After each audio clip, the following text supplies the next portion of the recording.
जय जय श्री राधे श्याम। आज हम कार्तिक मास में तुलसी की महिमा के बारे में सुनेंगे। ब्रह्मा जी कहते हैं कि कार्तिक महीने में जो भक्त प्रातःकाल स्नान करके पवित्र हो कोमल तुलसी दल से भगवान दामोदर की पूजा करता है वह निश्चय ही मोक्ष को प्राप्त होता है। पूर्व काल में भक्त विष्णुदास भक्तिपूर्वक तुलसी पूजन से शीघ्र ही भगवान के धाम को चला गया और राजा चोल उसकी तुलना में गौण हो गए।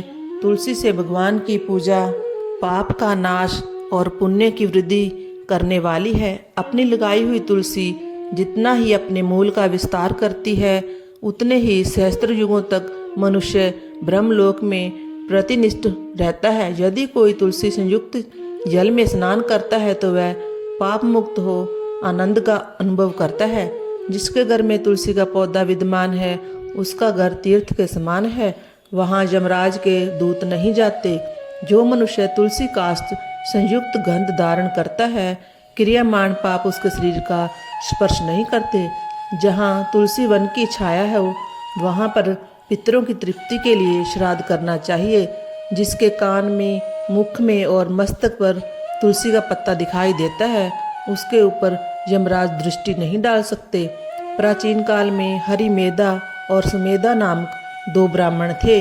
वह जाते जाते किसी दुर्गम वन में परिश्रम से व्याकुल हो गए। वहां उन्होंने एक स्थान पर तुलसी दल देखा। सुमेधा ने तुलसी का महान वन देखकर उसकी परिक्रमा की और भक्तिपूर्वक प्रणाम किया। यह देखकर हरिमेधा ने पूछा कि तुमने अन्य सभी देवताओं तथा तीर्थों व्रतों के रहते तुलसी वन को प्रणाम क्यों किया? तो सुमेधा ने बताया कि प्राचीन काल में जब दुर्वासा के श्राप से इंद्र का ऐश्वर्य छिन गया तब देवताओं और असुरों ने मिलकर समुद्र मंथन किया तो धन्वंतरी रूप भगवान श्री हरि और दिव्य औषधियाँ प्रकट हुई। उन दिव्य औषधियों में मंडलाकार तुलसी उत्पन्न हुई जिसे ब्रह्मा आदि देवताओं ने श्री हरि को समर्पित किया और भगवान ने उसे ग्रहण कर लिया। भगवान नारायण संसार के रक्षक और तुलसी उनकी प्रियतमा है, इसलिए मैंने उन्हें प्रणाम किया है। सुमेधा इस प्रकार कह ही रहे थे कि सूर्य के समान अत्यंत तेजस्वी विशाल विमान उनके निकट आया। उन दोनों के समक्ष ही वहाँ एक बरगद का वृक्ष गिर पड़ा और उसमें से दो दिव्य पुरुष प्रकट हुए। उन दोनों ने हरिमेधा और सुमेधा को प्रणाम किया।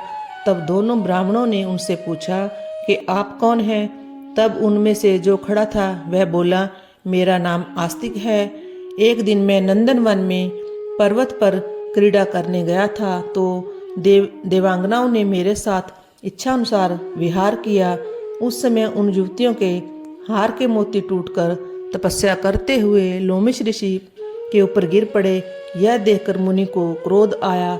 उन्होंने सोचा कि स्त्रियां तो परतंत्र होती हैं, अतः यह उनका अपराध नहीं, दुराचारी आस्तिक ही श्राप के योग्य है।